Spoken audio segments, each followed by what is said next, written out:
Yes, I want to ask you, as Professor Cole's student and his co-author, how are you feeling?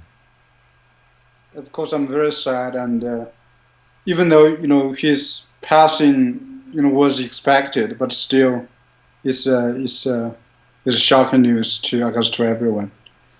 I was with him until Sunday, um, and then I came back to Phoenix. He basically had been sleeping all day long until he passed away on the next day, Monday.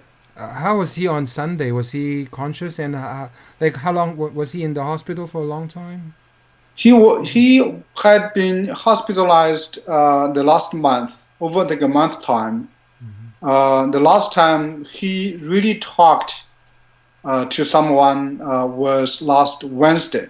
Wednesday evening, he had a long conversation with two friends. He talked about his childhood, his past experience, and many fun stories. But the two friends regret it now that they didn't record Professor Cole's story. When I went to Chicago on 2 days later on Friday, Lee and Alexandra Benhams from St. Louis also there. We had meaningful conversations, and Professor Coase at that time couldn't talk anymore. But he was alert. He smiled, and he knew what we were talking about. So he was able to follow the conversation and appreciate the discussion. Absolutely. And then that's a Friday. Then afterwards, he gradually lost strength and just couldn't really communicate with us in any meaningful way. So he had just been sleeping Saturday and Sunday.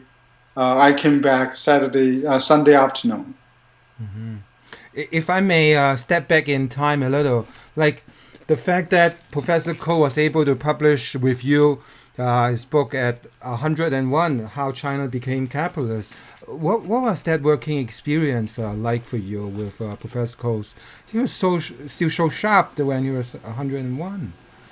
Well, I mean that's exactly what Professor Coase was. I mean he was sharp until the very end, and his mind stayed active until really the last few days. His body started to get weaker and weaker. Working with him, of course, for a number of years, we started working on that book since 2008, and the book came out in 2012. We worked together, and Wow. I learned a lot enormously from him during that period. Of course, I learned economics from him because I was not an economist when I started, working for him as assistant in 1998. I learned economics from him, but working with him on that book, I learned more. But this is not something that I can express that just in a few minutes. I guess maybe I'm biased, but as a Canadian with Chinese descent of Chinese descent, is it fair to say Professor Coase really loved China? That's why he spent so much time in the last few years in on China and even in previous years. What would you comment on? How would you comment on that?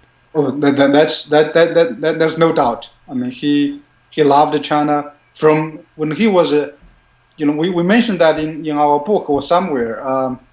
He was, you could say, obsessed or obsessed with China since he read Marco Polo when he was a boy, and that impression never left him. Of course, he didn't study China, in his long time, until the very end. That was able to work with me together on this book, and he always wanted to be a historian, and so this book served a lot of purposes for Professor Coase. And also, as you remember, this book was a joint publication between Palgrave and the IEA, this Institute for Economic Affairs based in London. Professor Coase was served on that board from the very beginning, but he didn't write anything for IEA over the past, many decades. So he received a lot of complaint from IEA that he never wrote anything for them. So finally, we did this together. So he was very happy that the book, was published, jointly published by IEA, and it also is mainly a historical account of how China became capitalist. So later, he really, I guess, materialized his dream to become, a historian. But really, if you look at his economic writings, a lot of that, there's a key element. He really approached economic problems as a historian. This focus on details, on how things work on the ground, instead of abstract theories or models. Mm-hmm. Yeah, one came to mind was the case of the lighthouse. It's pure historical study. It's breaking new economic ground, kind of refuting, hey, with lighthouse you can charge. There's history backing here. He retired a long time ago before I came to Chicago. Oh, he did. So he was what is called external reviewer or outside reader. He served on my committee, but he was not a formal faculty member since he long time retired already. Oh, okay. So I cannot claim myself to be his PhD student, since I never took course from him. He long time ceased teaching. But it's mainly I learned economics from him by just observing and seeing how he approached problems, how he asked questions, and how he went through materials to find data, to find evidence to support his argument. All his research method, his way of looking and analyzing economic problems. That's something that I learned, firsthand. I guess that's something that I really cherished a lot, and I guess that's how I learned economics, this way. Is there a particular example where you remember very prominently years later, still a case of Professor Coase at his best that you see in front of your eyes? Wow, that's. Well, I cannot. Just right now, I cannot come up, any example one or two. But I guess it's his way of looking at economic problems that's different from, from the others. He, as today economics largely still is a theory-driven subject, and even when economists come to empirical studies, it's very much driven by data. That is, what kind of data you have will determine what kind of research questions you ask. But Professor Coase really come to, the way he approach problem is, try to find some interesting questions, and then from there to find the data, to find relevant theory. It's not, but most people, do things the other way around. Either they start with some theory, or they start with some data and to see what kind of modeling, what kind of regression they can perform on those data. But Professor Coase really try to start with real problems, and then from there to search for data, to search for theory. So I guess this is something that I really learned, from Professor Coase. And this is really different from what you learn from classrooms. Mm-hmm. Right. I guess in conclusion, final question, would you say Professor Coase, we may have talked about this before, is he hopeful of China's economic progress in the coming years to come, or is he cautiously optimistic, or what is his we like that term, cautiously optimistic. China has gone a long way to come to today. Over the past 30 years, this market transformation.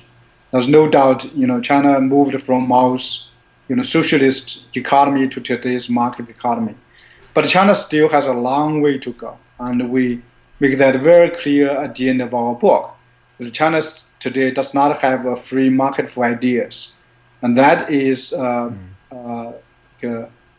what we call bottleneck for China's further development.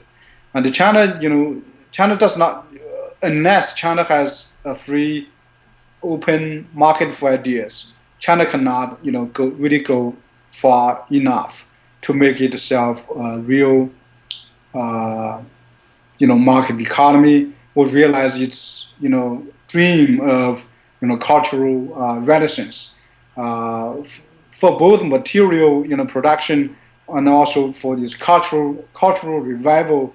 China terribly needs to open up this market for ideas. All right. Well, thank you very much, Ning, for your time today, and I'm saddened of Professor Coase passing. Will you be going to his memorial service, or I don't know when is that going to be? When that's announced?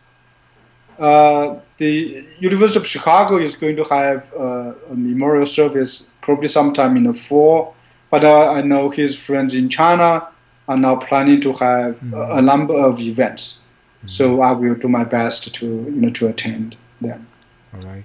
Well, thank you very much again, Ning. You're very welcome, Captain. Bye bye. Bye bye.